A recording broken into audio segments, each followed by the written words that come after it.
Bonjour, bonjour à ceux que je n'ai pas vus ce matin et à ceux qui nous suivent au loin. Ce dimanche est un dimanche particulier, c'est le dimanche de l'Église persécutée. Et nous allons réfléchir ensemble aux conditions de l'Église persécutée. Mais avant, je vous invite à prier.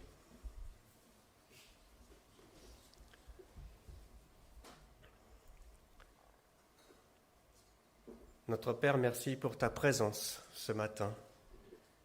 Merci pour ta parole qui va encore nous enseigner, nous interroger, nous sonder. Parle-nous, Seigneur, ce matin. Amen.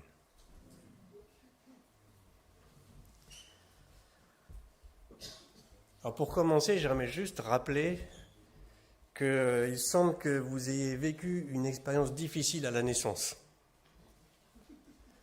Vous étiez bien au chaud dans le ventre de votre mère, vous n'aviez même pas besoin de réclamer pour avoir à manger, et tout à coup vous êtes retrouvé dans le froid avec tout un tas de malheurs qui vous a mis de très mauvaise humeur.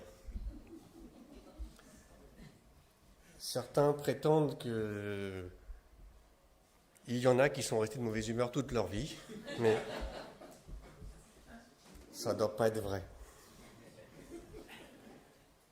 Parce que très vite, vous avez eu la chance de sentir l'amour de votre mère et de comprendre qu'elle n'est pas très loin et qu'elle est attentive à vos besoins. Sans cet amour et la conviction que rien ne pouvait vous séparer, l'enfant ne pourra pas se développer harmonieusement et en sérénité. Plus tard dans son développement, l'enfant va devoir réapprendre de nouveau que ses parents, l'amour de ses parents ne s'éloigneront pas de lui. Et ça lui permettra de commencer à affronter les difficultés de la vie, les difficultés de l'apprentissage de la vie. C'est un peu l'image que Paul nous propose dans l'Épître aux Romains comme thème de réflexion pour ce dimanche de l'Église persécutée. Je vous invite à ouvrir vos Bibles ou vos téléphones dans Romains chapitre 8, les versets 31 à 39.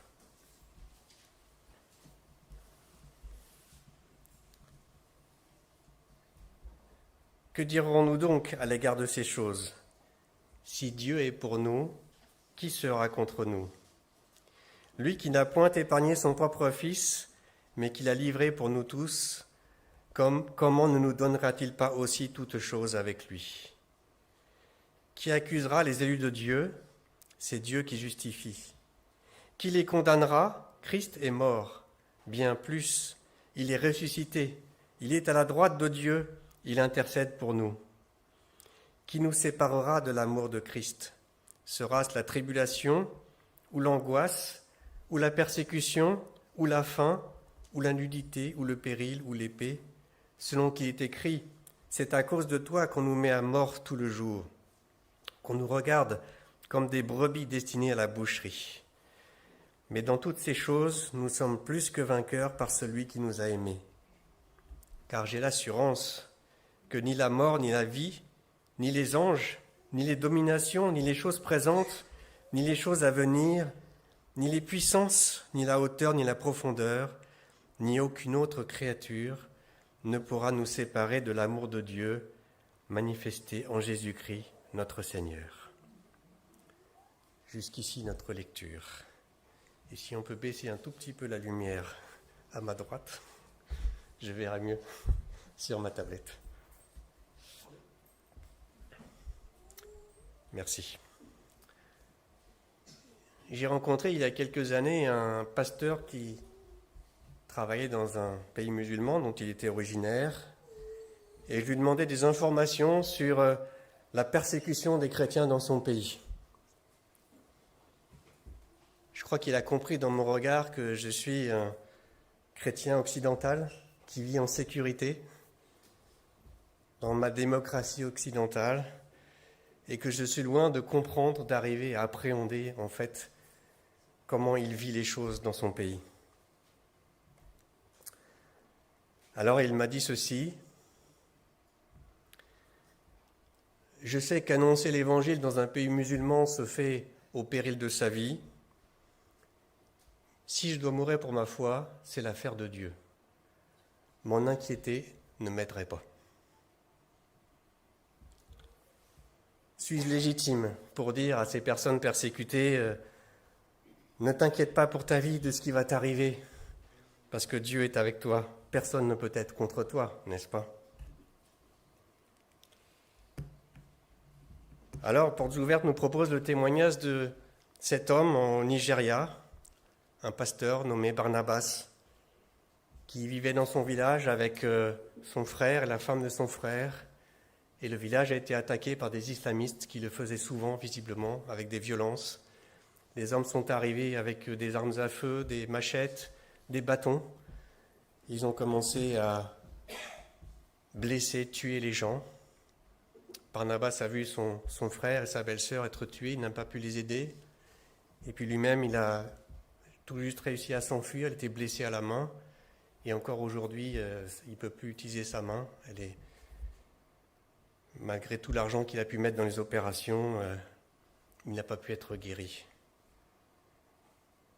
Et sa main qui le fait souffrir, ça lui rappelle chaque jour l'horreur de cette journée qu'il a vécue, lui chrétien.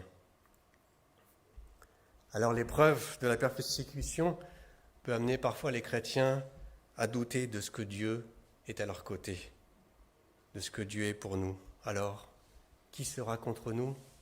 Mais comment le croire? Il a ajouté plus tard, quand il était dans un camp de réfugiés, parce qu'il y a beaucoup de réfugiés au Nigeria, on n'en parle pas beaucoup dans nos informations, mais c'est un drame absolu qui se vit là-bas. La faim vous fait perdre confiance en Dieu.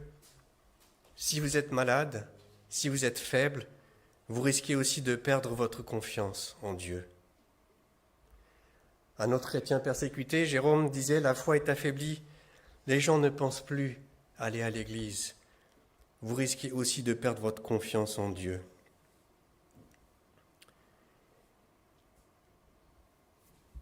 Un nombre important d'hommes, de femmes déplacés partout, et ce pasteur disait que parmi ces gens déplacés, un pasteur d'un pays d'Afrique, le désespoir conduit les gens vers les religions traditionnelles. Les personnes déplacées fondent leur choix sur des pouvoirs obscurs qui promettent protection. Cela a un impact négatif immédiat sur la marche chrétienne. Alors le texte de Paul que nous avons lu ne promet pas que Dieu nous épargnera les souffrances pour la cause de Christ. Nous savons que la foi est souvent accompagnée de résistance, de persécution. L'histoire du peuple de Dieu nous le rappelle, n'est-ce pas, que la proclamation de la vérité trouve de la résistance. C'était déjà vrai pour les prophètes de l'Ancien Testament quand ils apportaient la parole de la part de Dieu. Plusieurs ont été mis en prison ou tués. Il y a Jean-Baptiste qui a été décapité. Il y a les apôtres de Jésus qui ont tous fini martyrisés, presque tous. Et puis il y a Jésus lui-même qui a apporté la parole de salut de la part de Dieu et qui a été tué sur la croix. Le Fils de Dieu lui-même avait été rejeté par le monde. Voilà un monde qui n'hésite pas à condamner à mort depuis les premières années de l'Église chrétienne. Le roi Hérode a mis à mort Jacques, le premier martyr de l'Église, pour faire plaisir aux religieux de son époque, parce que ça leur faisait plaisir. Saul, avant sa conversion, a mis beaucoup de monde en prison, a fait tuer des gens. L'opposition à l'Évangile fait partie de l'histoire présente et de l'histoire passée de l'Église. Depuis les premiers temps de l'Église, il y a des chrétiens qui étaient empêchés de se réunir. Et aujourd'hui encore, dans de nombreuses régions du monde, il y a des chrétiens qui n'ont pas le droit de se réunir, de vivre leur foi. Ils se réunissent en cachette, au risque de la torture, de la prison, de la mort, au risque de perdre tous leurs biens, parfois leur récolte. Cela nous rappelle cette parole de Jésus dans Jean 19 qui dit « Si le monde vous hait, sachez qu'il m'haït avant vous. Si vous étiez du monde, le monde aimerait ce qui est à lui. mais parce que vous n'êtes pas du monde et que je vous ai choisi du milieu du monde, à cause de cela, le monde vous hait. Et Jésus ajoute plus loin que le serviteur n'est pas plus que le maître.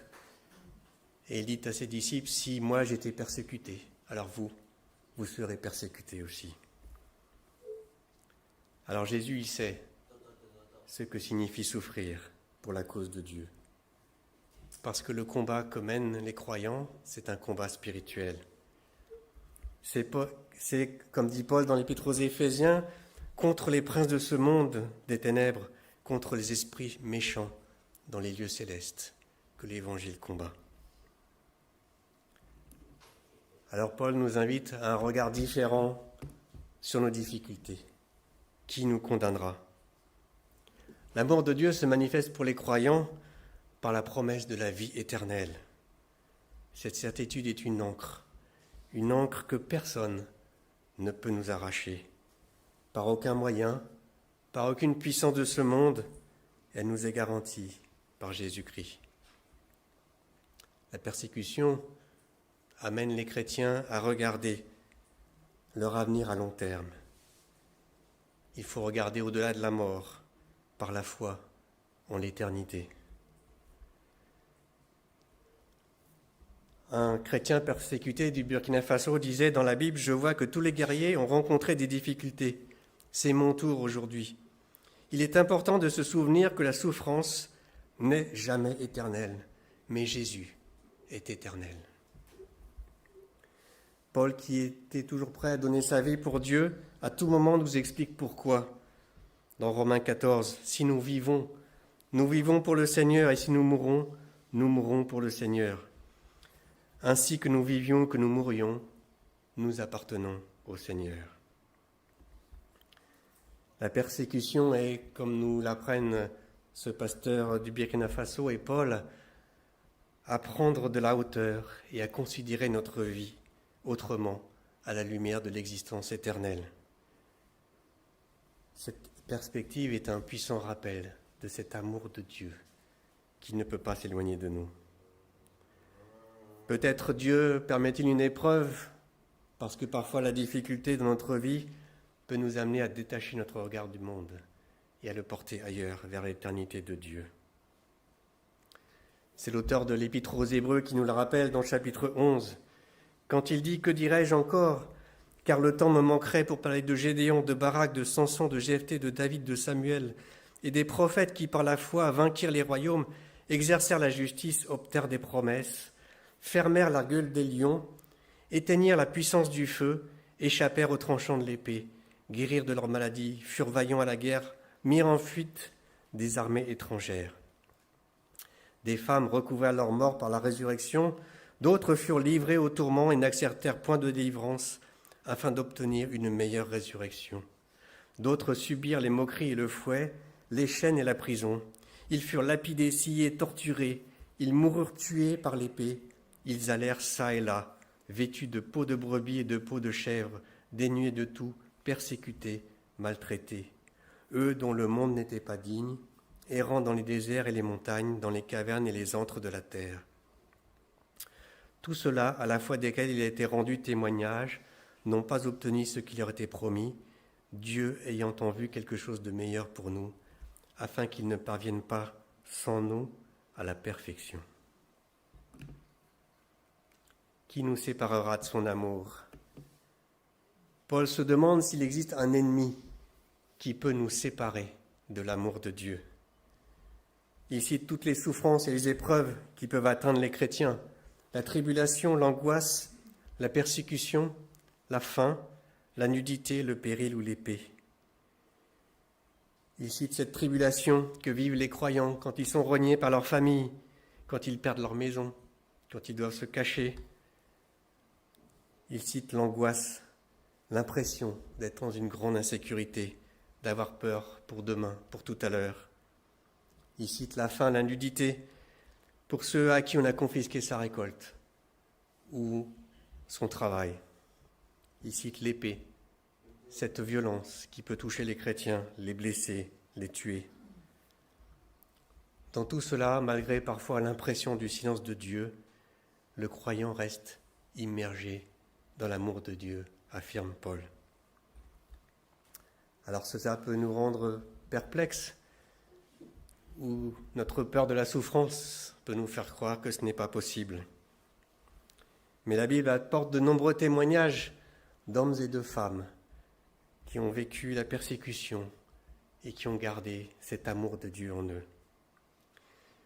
Je pense aux apôtres dans le livre des Actes, où il est dit que les apôtres quittèrent le Sanhédrin joyeux d'avoir été jugés dignes d'être maltraités pour le nom de Jésus, dans Acte 5. Et Pierre explique dans son épître, « Si vous êtes insultés à cause du nom du Christ, vous êtes heureux parce que l'Esprit de gloire, l'Esprit de Dieu, repose sur vous. » Et Jésus d'ajouter dans le Sermon sur la montagne, « Heureux serez-vous lorsqu'on vous outragera, qu'on vous persécutera, et qu'on dira faussement de vous toutes sortes de mal à cause de moi. Réjouissez-vous et soyez dans l'allégresse, parce que votre récompense est grande dans les cieux. Car c'est ainsi qu'on a persécuté les prophètes qui ont été avant vous. » Un pasteur chinois qui a passé 20 ans dans les geôles en Chine disait de cette période, « J'ai vécu une lune de miel avec Jésus. » Et je me souviens de cette parole de Martin Luther King, qui avait été mis en prison dans une cellule sans fenêtre, et il s'est mis à genoux pour prier, et il a dit, « Je ne sais pas si la lumière brillait dehors, mais je sais que mes yeux ont vu la lumière. »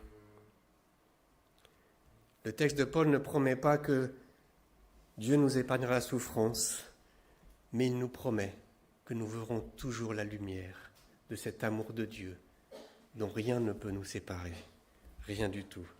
Le seul malheur qu'il nous faudrait redouter, ce serait d'être séparés de l'amour de Dieu. Ce serait le pire des malheurs. Mais dans toutes ces choses, Paul dit dans le texte, « Nous sommes plus que vainqueurs. L'épreuve peut se changer en bénédiction. » J'ai l'assurance, dit Paul, que rien ne peut séparer le croyant du Christ. Dans le silence de la souffrance, dans la solitude, de la persécution, je pourrais être tenté de penser que Dieu m'a abandonné. Vous savez, comme cette merveilleuse prière de Néhémie, dans le livre de Néhémie, il y a un petit reste du peuple d'Israël qui revient de l'exil et qui s'installe à Jérusalem. Alors ils essayent de remonter les murailles, de rebâtir un temple, de rétablir le culte de l'Éternel. Mais beaucoup ont envie de pleurer devant tous ces malheurs qu'ils ont vécus. Et Néhémie dit une prière fantastique. Il dit, « Malgré tous nos malheurs, je peux dire que Dieu ne nous a pas abandonnés. » Dieu ne nous a pas abandonnés. Dieu n'abandonne jamais les siens. Et l'amour de Dieu est d'autant plus véritable que Dieu n'a pas épargné son propre Fils pour que les croyants soient à jamais bénis en lui dans cet amour éternel, pour que les croyants aient l'assurance que Dieu ne les a pas abandonnés, qu'il est toujours là. La mort ne peut pas nous séparer de l'amour de Dieu. Cette mort qui guette les croyants dans certains pays, cette mort qui met à l'épreuve la solidité de leur foi, cette mort que Christ a vaincue pour que les croyants prétendent à la vie éternelle. La mort est vaincue. Vous savez, on a une relation particulière à la mort, on s'en est aperçu avec le Covid. Nous attendions de notre gouvernement une assurance pour la vie et que la mort ne nous atteindrait pas. Et Paul dit, « Christ est ma vie et la mort m'est un gain. » Dans les dangers de la persécution, Christ est ma vie, la mort est un gain. Les forces spirituelles invisibles et Satan en particulier ne peuvent pas nous séparer de l'amour de Dieu. Les dominations, les dictateurs de ce monde qui veulent empêcher les croyants de vivre leur foi ne peuvent pas nous séparer de l'amour de Dieu. Les difficultés présentes, les angoisses d'aujourd'hui ne peuvent pas nous séparer de l'amour de Dieu. Les montagnes trop hautes à monter, les gouffres trop profonds à descendre ne peuvent pas nous séparer de l'amour de Dieu. Christ est notre garant. Il est dans l'amour de Dieu et nous sommes en lui.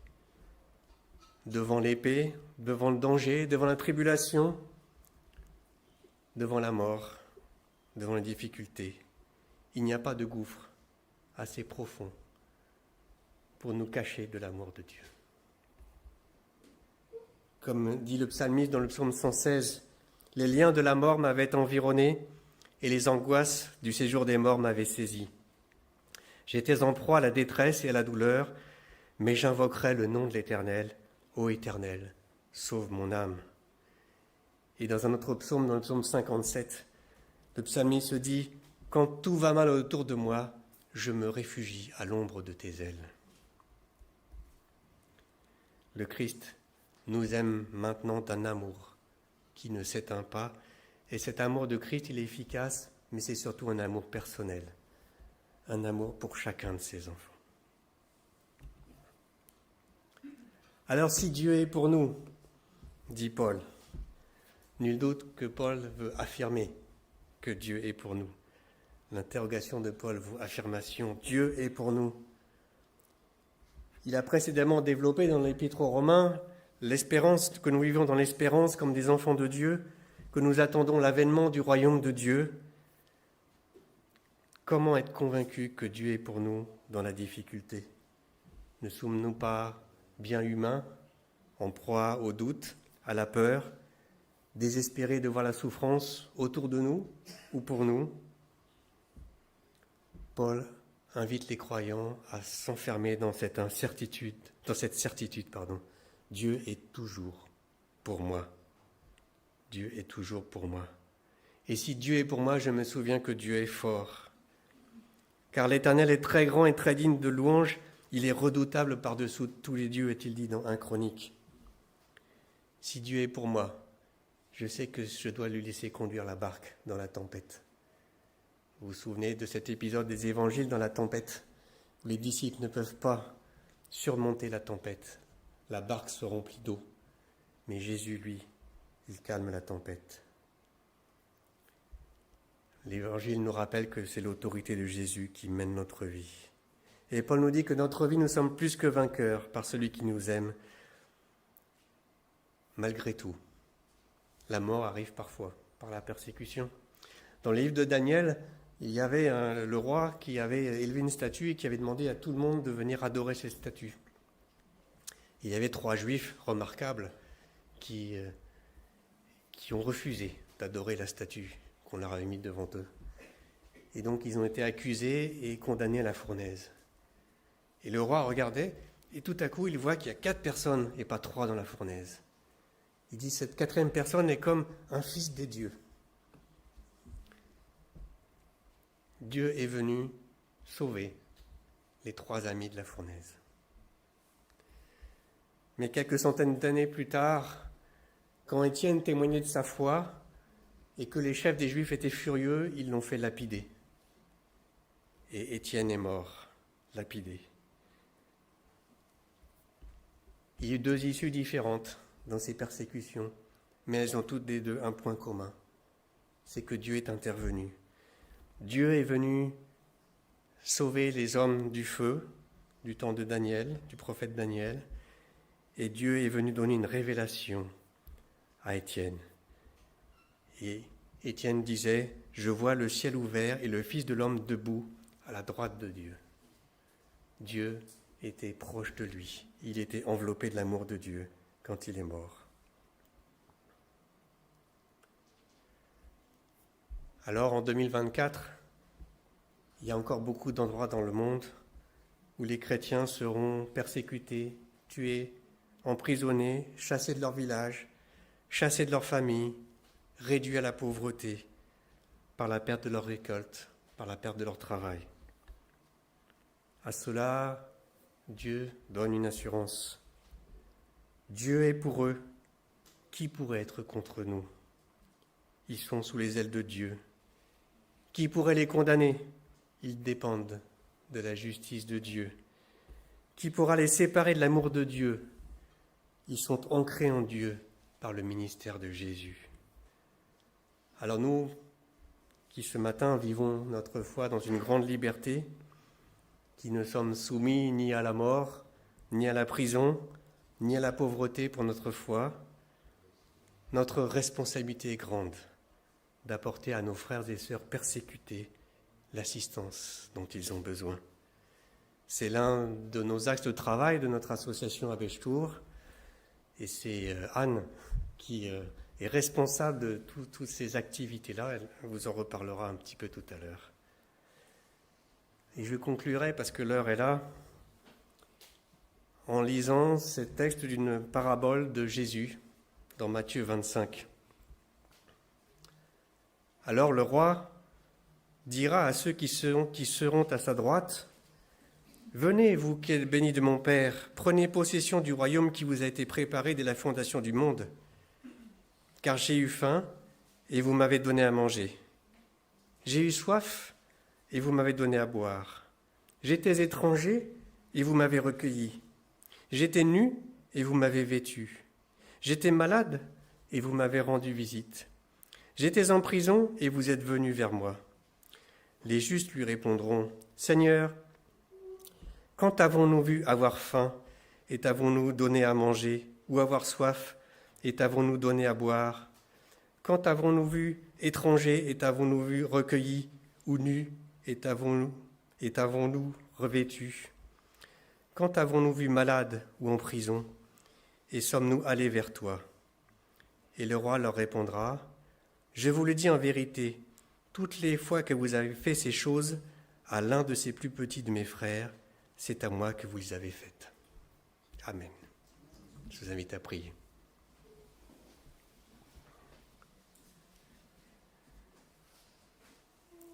Notre Père, merci pour cette vérité inébranlable de ton amour qui ne se séparera jamais de tes enfants. Nous sentons responsables aujourd'hui de porter devant toi tous ces chrétiens qui sont persécutés pour leur foi. Merci Seigneur pour ton amour qui va jusqu'à eux aujourd'hui même dans ta grâce. Amen.